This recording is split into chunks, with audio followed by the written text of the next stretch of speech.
Hey, it's Abel Krieger here, and it's raining outside today, so all I've got is this magnificent chair.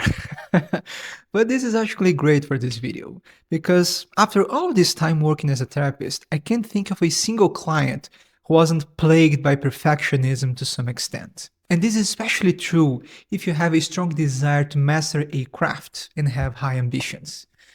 In the past, I'd be really annoyed to not find the perfect shot, but I must say I'm quite alright now. But I remember several times where perfectionism took the best out of me and would be paralyzed by the fear of making the slightest mistake. And when you study psychology, you realize that perfectionism is one of the most common trauma responses. But nowadays, it's so ingrained in everyone's psyches, perhaps because of how narcissistic our culture has become, that is that it's rare to find someone who's, content with life and truly at peace with who they are. I mean, I grappled with perfectionistic tendencies basically my entire life. And for years, it prevented me from truly expressing myself, what I felt, and my beliefs. I wouldn't dare to go after what I really wanted in life because of this devilish voice constantly telling me I was never good enough. That's why I almost gave up on my dreams several times. So now I want to take you on a quick journey to understand the origins of perfectionism and how we can finally overcome this internal demon.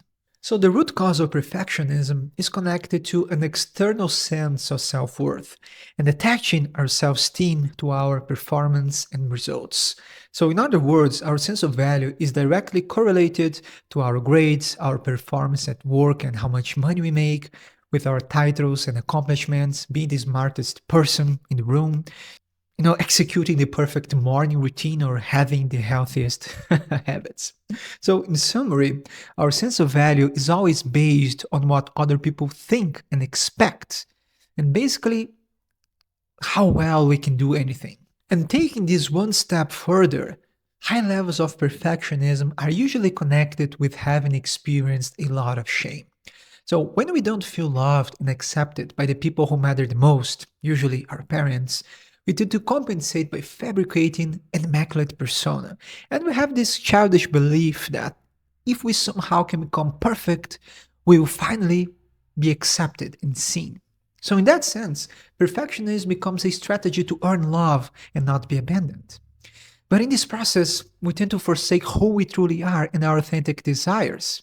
And we start operating based on what we believe will give us the most validation or at least avoid frustrations and disappointments. We learn that love is always conditional and it's dependent on our performance. And that's why we start conflating real love with validation. And the root cause of these tendencies are usually connected with an unresolved mother and father complex. But since I already have a full series on it, I won't go into detail in this video. But I will link this playlist over here and also down below. And by the way, you can also read about everything in my book, Pisces Demystifying Human Psychology. And you can claim your copy when you join my newsletter down below. Now, I don't reduce everything to having experienced some sort of parental trauma, because perfectionism can also be amplified by experiences such as bullying, comparison between siblings, cultural standards, environments that foster competition, and also by individual tendencies. And also, I find that if you have a strong desire to master a craft and have high ambitions, it's impossible not to grapple with perfectionism to some extent, since you are always pushing to reach the next level. But ironically, perfectionism is also the greatest enemy in the pursuit of achieving excellence. We have the illusion that these impossibly high standards will keep us motivated and safe. But the problem is that underneath, we are always afraid of failure. And then we stop taking creative risks and experimenting with new things. And because of this intolerance to making mistakes, we also stop learning.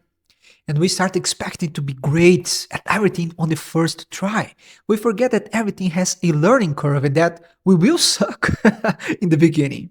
However, enduring the learning process is one of the greatest skills we can learn if we want to master any craft. For instance, this is video number 38 on this channel. And when I first started on YouTube, I knew that I would start to get good after video number 50. And I knew I would have to grind for about 2 years before my channel gained any sort of traction. So I still have 1.5 years to go.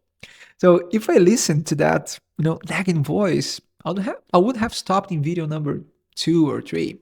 And that's why we have to constantly maintain a beginner's mindset and detach our sense of value from our performance. Otherwise, we will never feel content and will constantly dismiss our accomplishments. I mean, forget about feeling any kind of joy when performing what you love the most.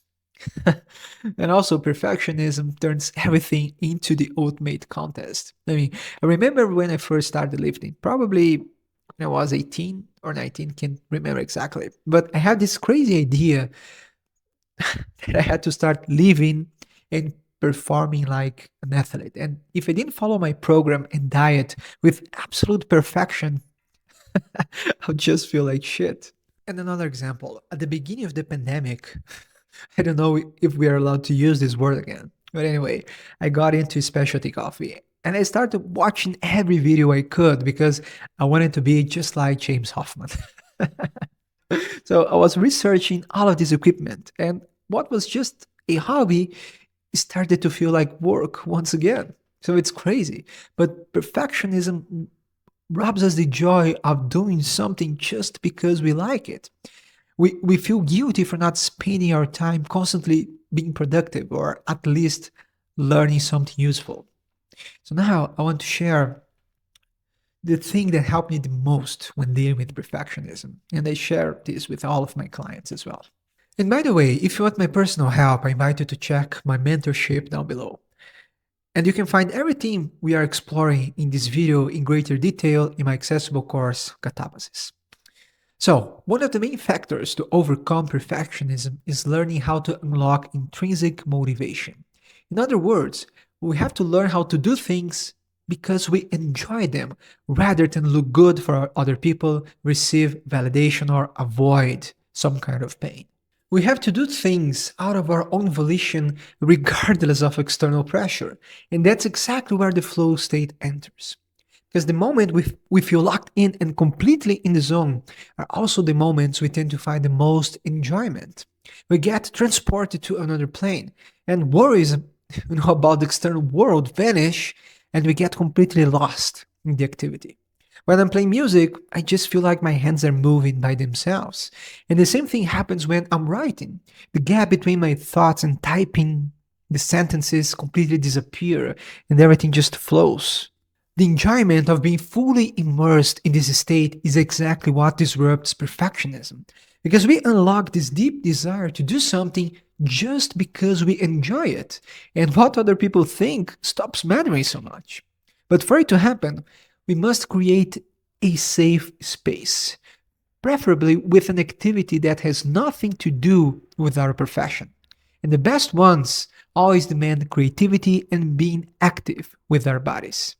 So, one of the greatest obstacles is inverting our values from always expecting perfection to allowing our creativity to be fully expressed.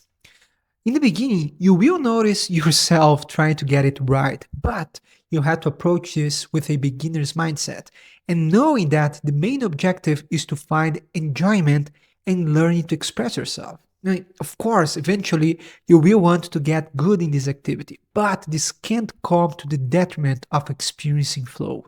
Here's an example. Many of my clients take up drawing and start following courses. Now, the little devil of perfectionism will constantly tell you to focus strictly on technique and the exercises and making things right. And that's why I'll always advise them to set half the time to technique and the other half to experimenting and free flowing. Because if you deal with high levels of perfectionism, you probably have a hard time expressing your feelings and emotions as well. That's why the main objective is learning to express what's in your soul and not look good for others. I mean, you have to stop trying to be like Picasso or Van Gogh or whatever and accept your own unique voice. I mean, it's crazy, but we gotta learn how to be who we are, accept our feelings, emotions, find our own way of expressing these things, and simply being okay with it. So, this practice will help you symbolize and make concrete what's in your unconscious and shadow side. And here's a good moment to remember that the shadow is not only bad and made of undesirable traits and qualities, because what often happens is that we repress our talents and our unique voice. And it's always more difficult to accept the good traits and qualities of our shadow because they demand this discipline, this focus, and changing the narratives we have on our minds. For instance, not having talents, not having anything worthy of saying. And by creating this safe space and allowing these things to come to the surface, we finally start accepting our good qualities as well. Over time, we can also expand our emotional vocabulary and learn to communicate better. And not only that, but by taking creative risks and daring to do things you've never done, you will notice yourself more relaxed. And you know why? Because you will finally realize that you won't die by making mistakes. So experiencing flow help us diminish impossible high standards, especially when it's transported to the other areas of our lives and our professions. And over time, a huge shift happens. Our lives stop being dictated by the public opinion, and we're finally free to be who we truly are. Now, the quest for perfection is replaced by a great sense of respect for our crafts and the desire to excel. Not for other people, but because it makes us feel alive. And when we put our talents in service of other people and something greater than ourselves, our lives also acquire meaning and purpose. And I expand on this process of finding meaning through flow in the next video over here.